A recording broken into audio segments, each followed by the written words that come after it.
नमस्कार दोस्तों, welcome to Edukemy. I am advocate Chand Kupa. दोस्तों, हमारी लास्ट वीडियो में हमने सोक्रेटिस को पढ़ा था। आज हम एथिक्स की इस सीरीज को आगे बढ़ाएंगे एक नए फिलोसोफर के साथ। आज हम बात करेंगे प्लेटो की। प्लेटो, जैसे कि हमने लास्ट वीडियो में डिस्कस किया था, ही was a student of Socrates only. तो बहुत सारी बातें आज हमें यहाँ पर सीखने को मिलेंगी जिनका हमारे एग्जाम से तो रेलेवेंस है ही, हमारी रियल लाइफ में भी इन बातों का, इस ज्ञान का काफ़ी ज़्यादा पॉजिटिव इम्पैक्ट हमें देखने को मिलता है। मुझे उम्मीद है कि ये सेशन आपको काफ़ी पसंद आएगा। चलिए शुरुआत करते हैं आज के इस सेशन से। बात करते हैं प्लेटो की। प्लेटो की अगर मैं यहाँ पे आपसे बात करूँ, देखिए प्लेटो से जुड़ी हुई कुछ मेन बातें जो आज हम सीखने वाले हैं। सबसे पहले हम बात करेंगे थ्योरी ऑफ आइडियाज़ की, फिर हम बात करेंगे थ्योरी ऑफ जस्टिस की, theory of education, communism of family, and he was a he is considered as first feminist. बहुत ही इंपॉर्टेंट एंड इंटरेस्टिंग कंसेप्ट्स हैं। एक एक चीज को आज हम ढंग से डिटेल में पढ़ेंगे और किस तरह से ये हमारे लिए इंपॉर्टेंट होता है आज आपको समझ आएगा। सबसे पहले प्लेटो की बात कर लेते हैं। प्लेटो, जैसे मैंने आपको कहा, ही was a student of Socrates. And जैसे हमने कहा कि सोक्रेटिस ने, लास्ट वीडियो में अभी अगर आपने देखा हो तो सोक्रेटिस ने अपनी कोई किताब नहीं लिखी थी।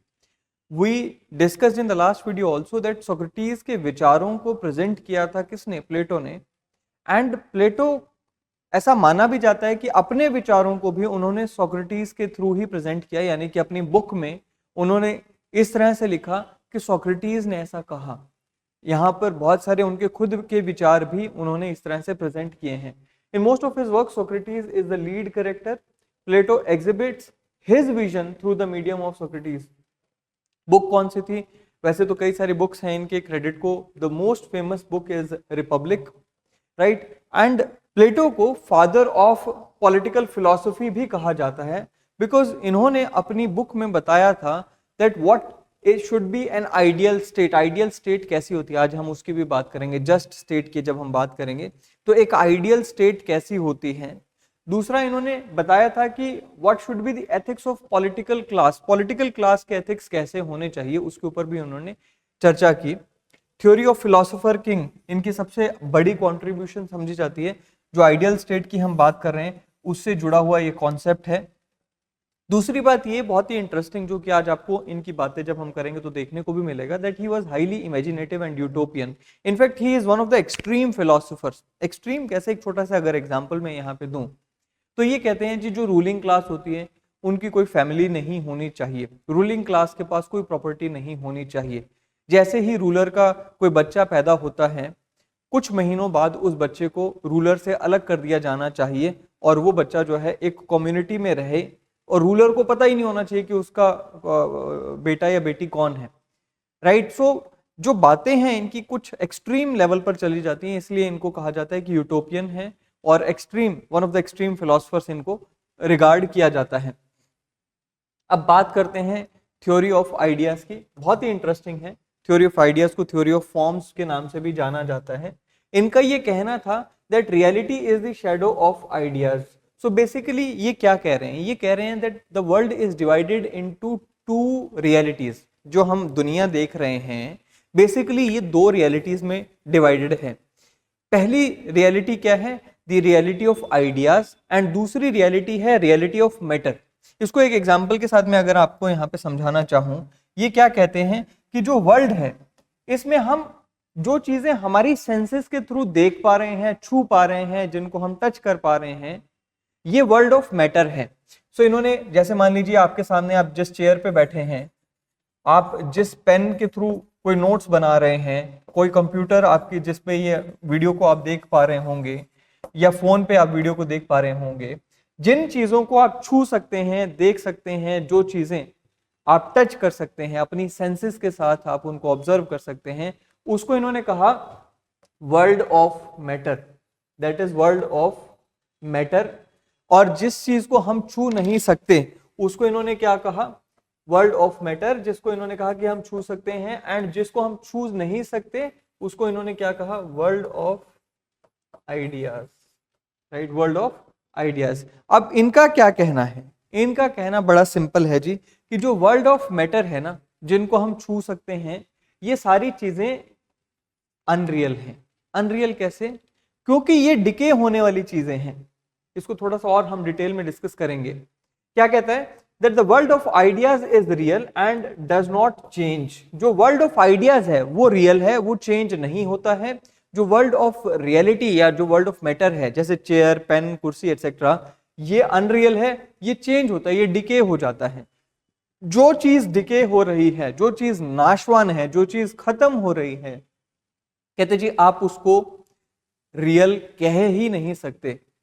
जो चीज परमानेंट है, जो चीज अनचेंजिंग है, वो नाशवान नहीं है, वो रियल है।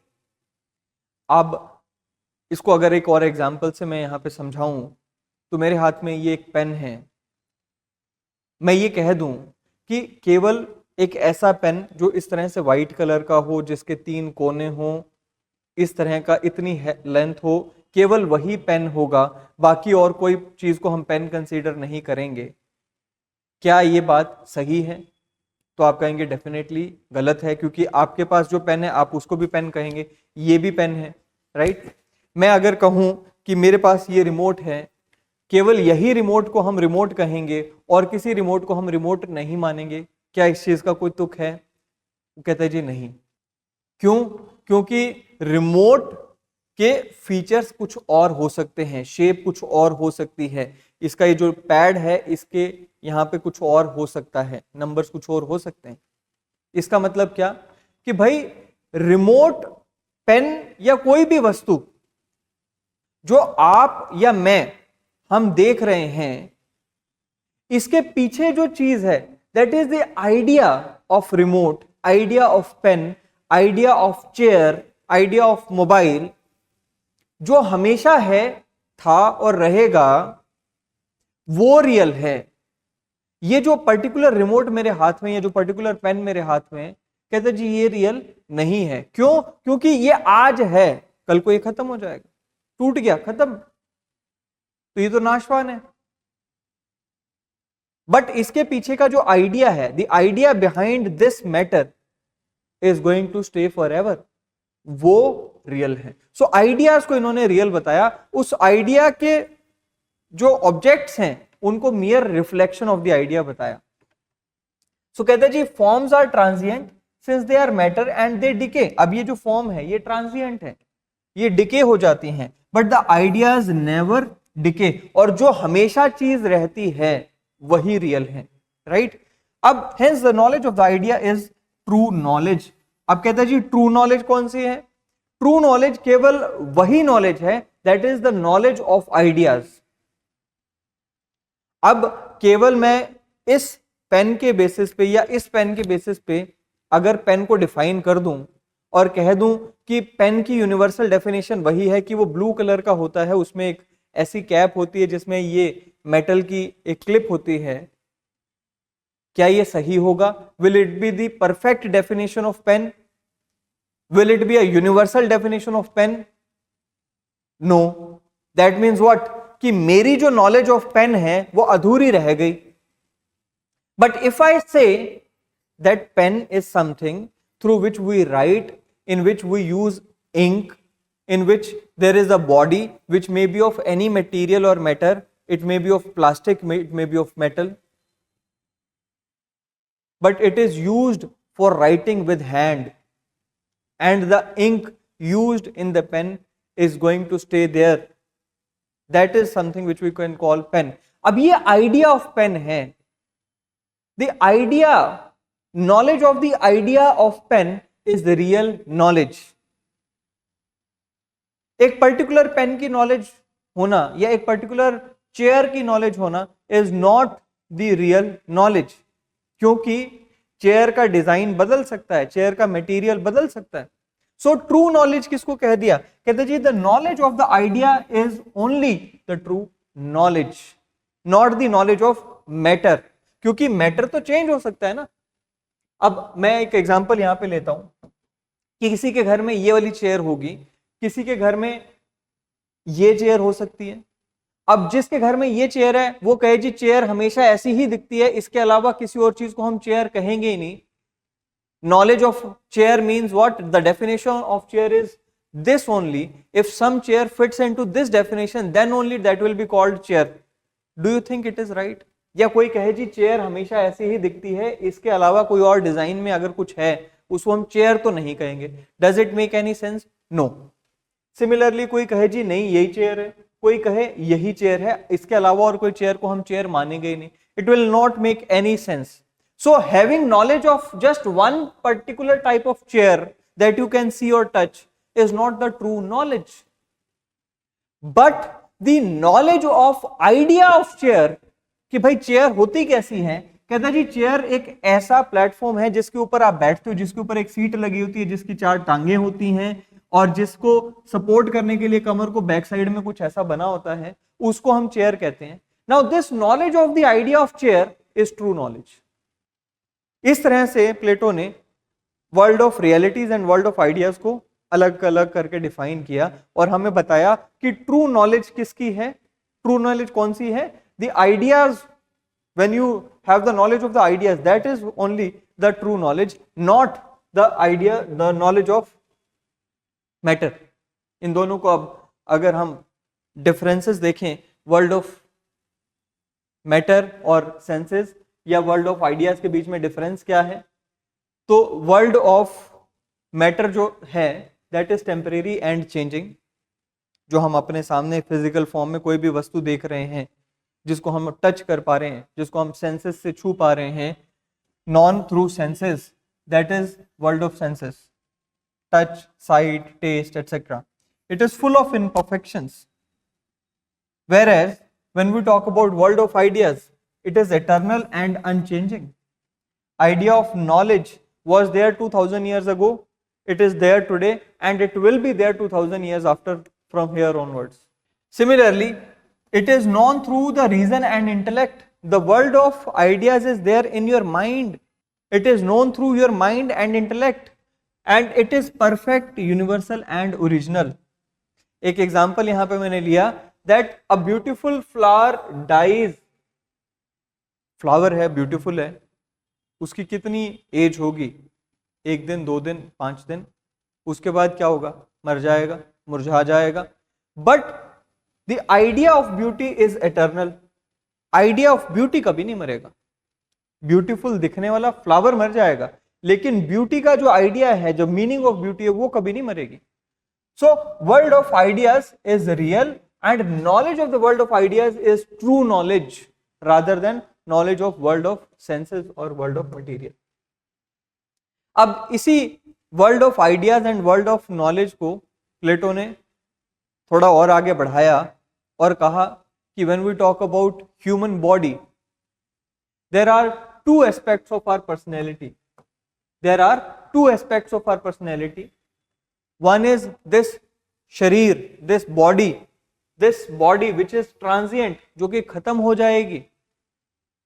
Again, world of matter, जिसकी हमने बात की, and the other is soul which is permanent, the world of idea से इसको आप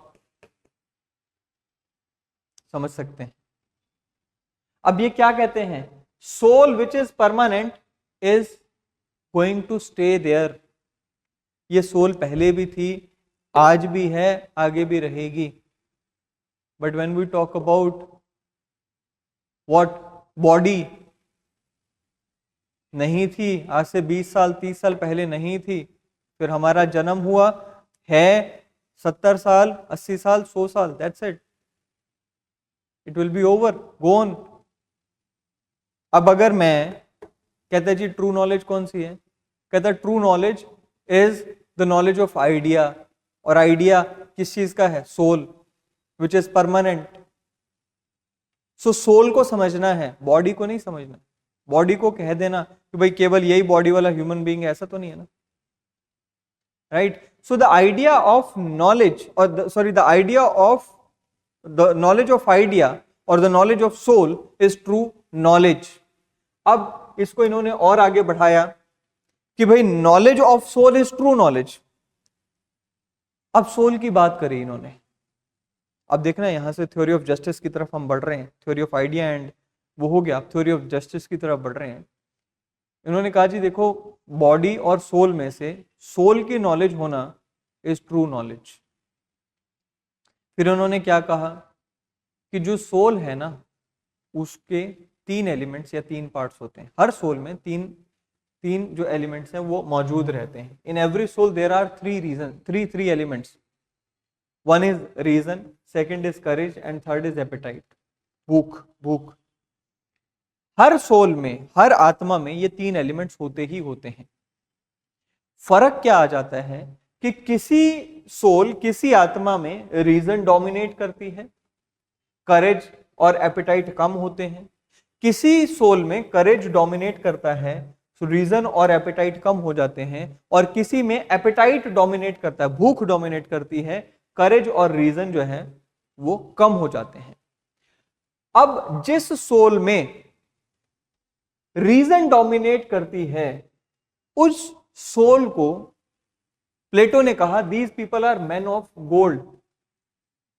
सबसे उच्च दर्जे के लोग हैं जिनकी सोल में रीजन डोमिनेट करती है, जो रीजन इंटेलेक्ट से ड्रिवन होते हैं।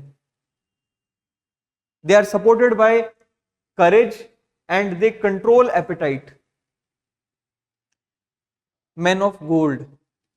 फिर बोला कि जिनकी सोल में करेज डोमिनेट करता है उनको हम बोलते हैं मैन ऑफ सिल्वर।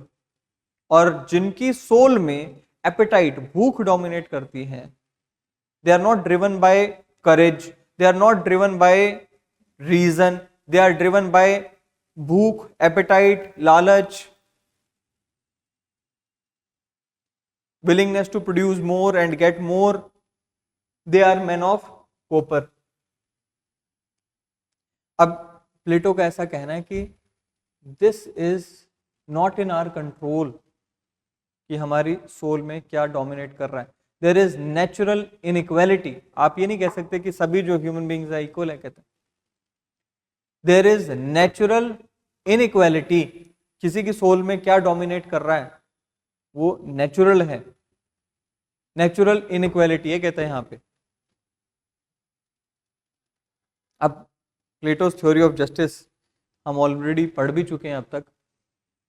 क्या कहता है कि फंक्शन ऑफ सोल जो है ना,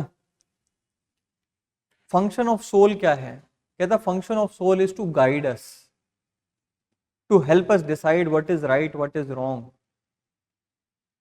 क्या है function of soul? Function of soul कहता है जी हमें हमारे एक्शंस में गाइड करना कि यार ये करो, ये नहीं करो। आपने देखा होगा कि कुछ लोग लालच की हर लिमिट को क्रॉस कर जाते हैं, ग्रीड की हर लिमिट को क्रॉस कर जाते हैं, and they do all sorts of wrong things just to get some more money और प्रॉपर्टी और वेल्थ। वाई? इनके according these people are dominated by appetite, extreme domination of appetite. Soul is dominated by appetite, hence that soul itself is saying कि भाई और इकट्ठा करो, और इकट्ठा करो। Some people are soldiers, they are dominated by courage, ready to sacrifice all time. And then there are some philosophers dominated by reason, find reason in everything। ये tradition हम क्यों फॉलो कर रहे हैं, इस कल्चर के इस ट्रेडिशन का क्या कारण है, ये क्यों करते हो, वो क्यों करते हो, उसके पीछे रीजन ढूंढेंगे। क्यों? कहता है जी उनकी soul is dominated by courage. So function of soul क्या है? कहता है function of soul is to guide us about what is wrong and what is right, about how things should work, about how should we conduct ourselves. Since every soul is not equal, hence all the souls are not suited to do the same work। अब इसमें एक चीज मैं और add कर दूं कि इन्होंने कहा कि जस्ट सोल कौन सी है? जस्टिस, हम थ्योरी ऑफ जस्टिस पढ़ रहे हैं ना। कह रहे जी जस्ट सोल वो है, जस्ट सोल वो है wherein, जहां पर क्या डोमिनेट करता है? गैस करो क्या डोमिनेट करता है? कह रहा है जी जस्ट सोल वो है where in reason dominates, courage supports. Reason सबसे पहले नंबर पे है, सबसे ज्यादा डोमिनेट कर रही है, देन सेकंड हायरार्की में सेकंड क्या आ जाता है, courage, and then appetite comes, and appetite is in control of the soul. Appetite सबसे कम है। इस सोल को इन्होंने क्या कह दिया, इस सोल को इन्होंने जस्ट सोल कह दिया। एथिकल पर्सपेक्टिव से इसको देखें तो एक ह्यूमन बीइंग में, एक जस्ट ह्यूमन बीइंग में, न्यायपूर्ण ह्यूमन बीइंग में क्या होना चाहिए, ही और she should be driven by reason, logic, intellect, and he should have the courage, moral courage to stand by what he or she believes in, and appetite जिसे हम लालच कह रहे हैं, that should be minimum, that should be minimum। अब ये जो theory of justice है इसको प्लेटो ने दो लेवल्स पे देखा, एक इंडिविजुअल लेवल पे और एक स्टेट लेवल पे। क्यों? ये कहते हैं कि भाई इंडिविजुअल लेवल जो है it is nothing but a miniature version of state. इसने कहा कि state is individual writ large, state is individual writ large.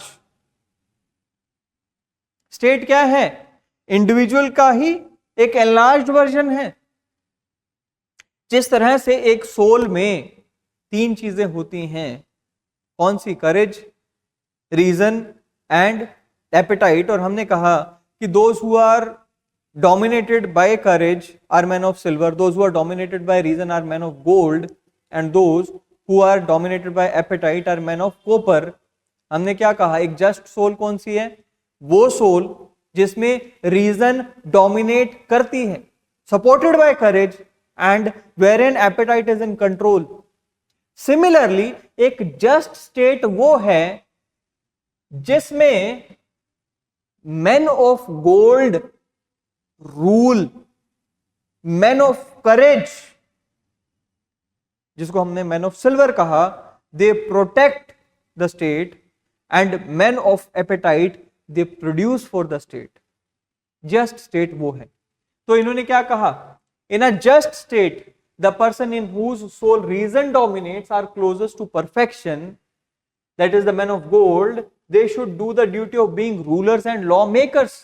पढ़े लिखे लोग, फिलोसफर लोग हमारे लिए रूल बना रहे हैं, हमारे लिए लॉज बना रहे हैं, अच्छे लॉज निकल कर आएंगे। उसको इन्होंने क्या कहा?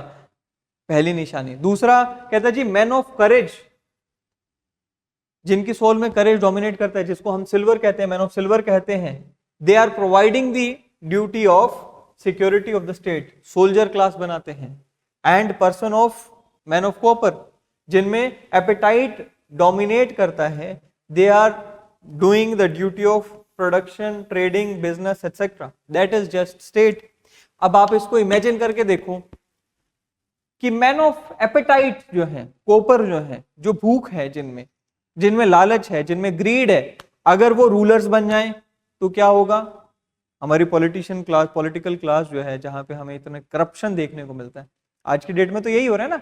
Men of appetite have become rulers. Not all of them are men of appetite, of course, but then जो corruption कर रहे हैं, जिनमें greed है, वो कौन है? वो लोग हैं जिनमें greed था, बिजनेस करना चाहिए था उनको, बट क्या कर रहे हैं? रूलर्स बने बैठे। हो क्या रहा है? एंड रिजल्ट क्या हो गया? करप्शन। एंड रिजल्ट क्या है? हम ही को लूट कर खा रहे हैं। Can you say that it is a just state? No, at least Plato does not believe so, right? So ये है थ्योरी ऑफ जस्टिस बाय प्लेटो। इसके बाद हम आने वाली वीडियो में जो नेक्स्ट है theory, plateaus theory of education, हम पढ़ेंगे, but that will be in the next video.